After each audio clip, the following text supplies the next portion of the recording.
Hello everyone, अस्सलाम वालेकुम। तो आज हम ये अबाया की कटिंग एंड स्टिचिंग देखेंगे, जो कि दुबई स्टाइल अबाया है, जिसमें स्लीव्स साथ में कटती है, अलग से नहीं लगती है।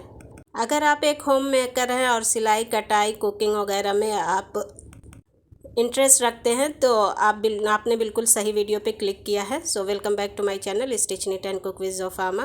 तो इसके लिए मैंने ये फैब्रिक लिया है। ये काफ़ी लाइट वेट है और ऊपर से शाइनी साटन काइंड ऑफ है, और अंदर से ये देखेंगे तो ये कॉटन का, बेसिकली ये कॉटन ब्लेंड है। तो इसके एक तरफ ये नंबर है, तो ये नहीं करना कि नंबर वाला फैब्रिक पहले काट के निकाल देना, उसको साइड में छोड़ दें। और दूसरे एंड से मेजर किया मैंने 53 इंच, और ये डबल है। हाँ, अगर आप इसको सिंगल करेंगे तो ये 106 इंच हो जाएगा।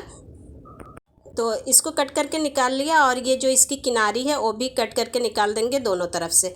अब इसके रेफरेंस के लिए मेरे पास ये पहले से एक अबाया है, इसमें ये स्लीव्स के पास जो लटक रहा है वो मुझे नहीं चाहिए, वो बहुत इरिटेट करता है। तो इसको 4 फोल्ड में बिछा लिया है, वन साइड अपनी तरफ रखा है। आप मेजरमेंट के लिए आपका चेस्ट का जो भी साइज़ है उसको डिवाइड बाई 4, जैसे आप कमीज़ काटते हैं वैसे करेंगे, और उसमें 4 इंच एक्स्ट्रा डाल के ये निशान लगा लेंगे। और स्लीव्स का निशान मैंने 11 इंच पे लगाया। बस इस तरीके से मार्किंग कर देंगे, आर्म होल के नीचे ऐसे राउंड सर्कल ड्रॉ कर देंगे और इसको कट करके निकाल देंगे। बस इतनी सी कटिंग इसकी हो गई।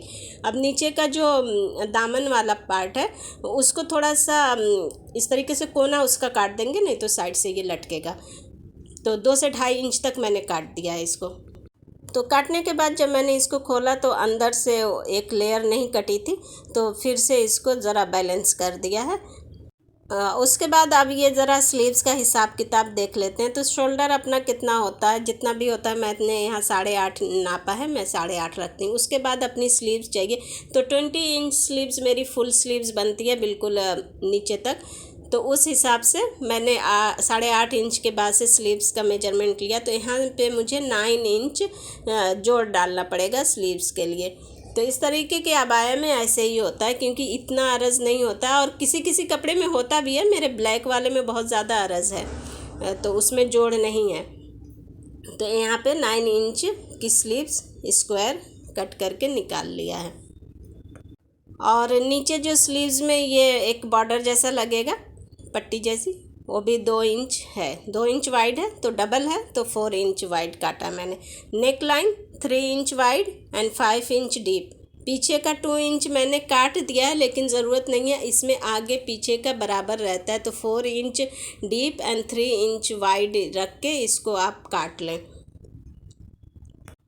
तो मुझे काटने के बाद मुझे एहसास हुआ, बल्कि सिल के पहनने के बाद एहसास हुआ कि आगे पीछे का बराबर ही होना चाहिए। फिर मैंने ब्लैक वाला टेस्ट चेक किया तो बराबर ही था उसमें आगे पीछे। और ये पहले मैंने बैक का काटा नेक, उसके बाद फ्रंट का काट लिया। और नेक में ये लगाने के लिए पट्टी चाहिए, तो इसको और एक पट्टी चाहिए, तो 2 इंच वाइड मैंने और एक पट्टी काट ली है। 2 पीस में काटा है मैंने। बहुत ही इजी है इसकी कटिंग है, और स्टिचिंग भी है। आपका 1 घंटे में सब सिल के रेडी हो जाएगा। तो इस पट्टी को मैंने ज्वाइन कर लिया, उसके बाद ये डबल करके आयरन किया है।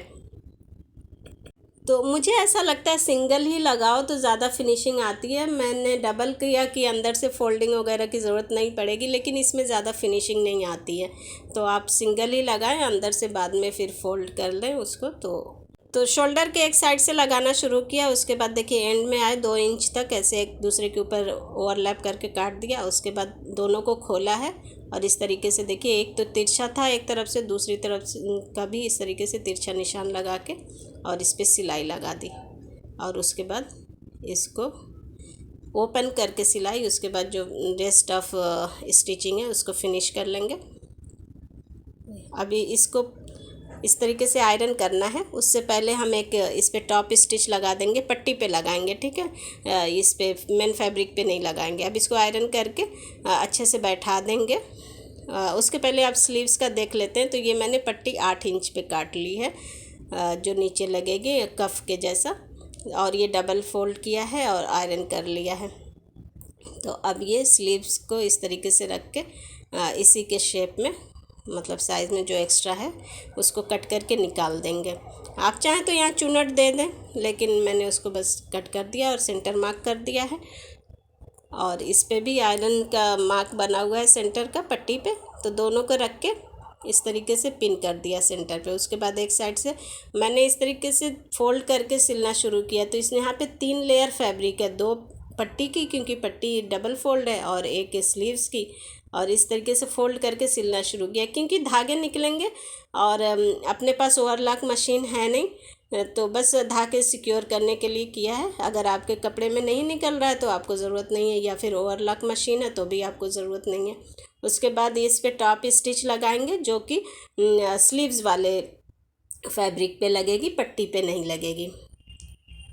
तो अब यहाँ गले को भी आयरन कर लेते हैं, इसकी पट्टी बैठा लेते हैं। तो देखिए ये फ़ायदा मुझे लग रहा था कि ये डबल फोल्ड रहेगी तो नीचे फोल्ड वगैरह नहीं करना पड़ेगा, आसानी से ये मतलब टाइम की बचत हो जाएगी जो भी।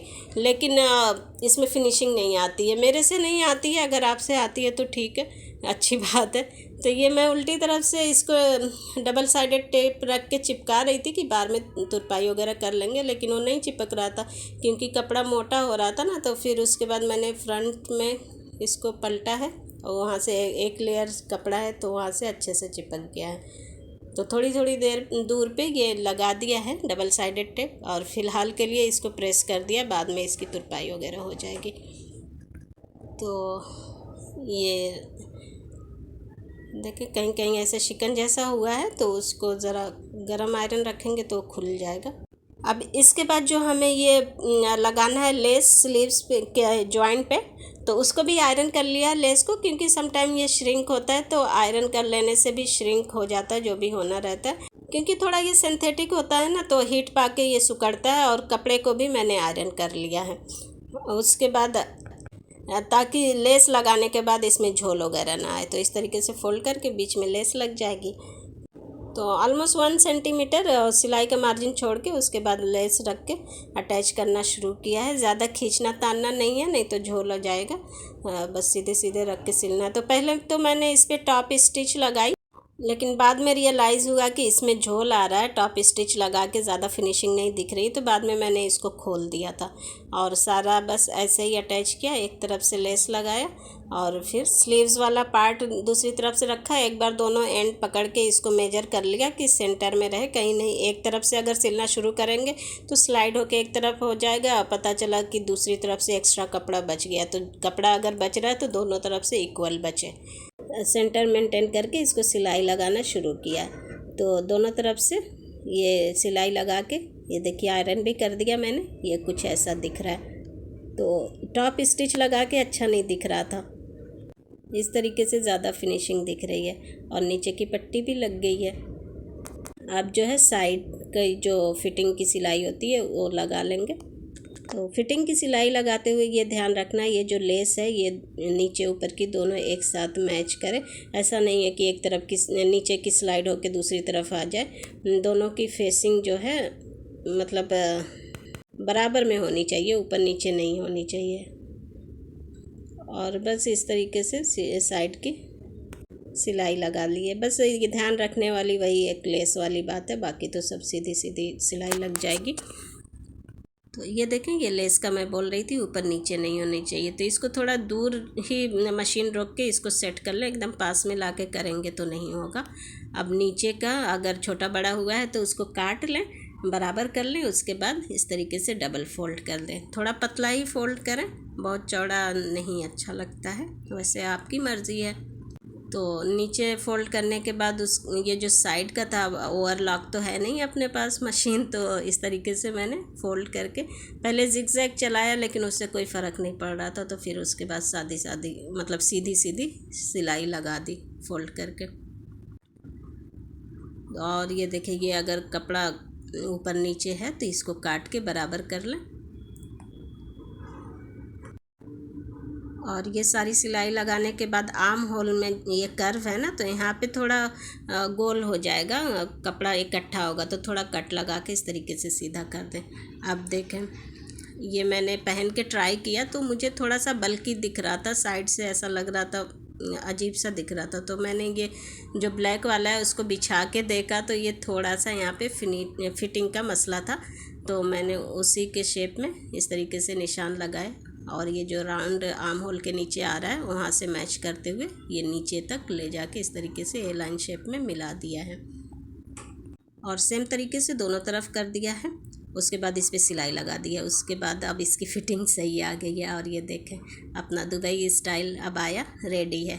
तो बिल्कुल सिंपल है और बिल्कुल ढीला ढाला, अबाया ढीला ढाला ही होना चाहिए। मैं देखती हूँ कुछ लोग इतना टाइट पहनते हैं कि अंदर से अंडर गारमेंट्स भी झलकता है। तो मेरे हिसाब से इस अबाया का कोई मतलब नहीं है। ये तो अपने पर्दे के लिए है, अपनी जीनत छुपाने के लिए, ना ऐसा अबाया पहने कि ये लोग अबाया के अंदर ही झांकना शुरू कर दें। वैसे हम किसी को कुछ बोल नहीं सकते, जो भी पहनता है अल्लाह बस उसको हिदायत दे और हमें भी हिदायत दे। जिसको जितनी समझ है उस हिसाब से दिन को फॉलो करता है। Something is better than nothing. और अबाया का कलर ब्लैक ही होना चाहिए, ये बिल्कुल मिथ है। आप कोई सा भी कलर पहने बट भड़कीला कलर ना पहने, बस यही अल्लाह और उसके रसूल का कहना है। Thank you for watching. अल्लाह हाफिज़।